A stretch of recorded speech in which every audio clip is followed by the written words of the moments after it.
हाम्रो देश नेपालमा वर्षायाममा धेरै नेपालीहरूको सर्पको टोकाइबाट मृत्यु हुने गरेको छ। तर यो समस्याको विषयमा त्यति ठुलो चर्चा परिचर्चा हुन सकेको छैन।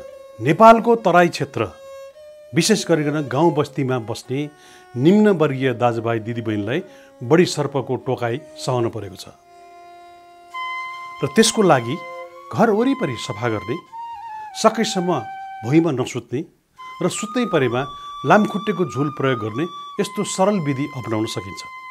सबैभन्दा महत्त्वपूर्ण कुरा के हो भनेदेखि सर्पले टोकेको जो कोहीलाई पनि सकेसम्म चाँडो तुरुन्तै स्वास्थ्य सेवा सुविधा दिने संस्थामा पुर्याउनु पर्दछ। रोटरी क्लब अफ काठमाडौँ मिडटाउनले नेपाल सरकारको स्वास्थ्य मन्त्रालय र अन्य सरकारवाला संस्थासँग सहकार्य गरी सर्पको टोकाइबाट आफू पनि बचौँ र अरूलाई पनि बचौँ र टोकिहालेमा नजिकैको स्वास्थ्य संस्थासम्म पुग्नलाई के कुराको अवलम्बन गर्नुपर्छ भन्ने कुरा राखी जनचेतनामूलक सामग्री तयार पारेर सामाजिक सञ्जालमा राखेको छ र निःशुल्क रूपमा पोस्टर पम्पलेटहरू पनि वितरण गर्दै आएको छ।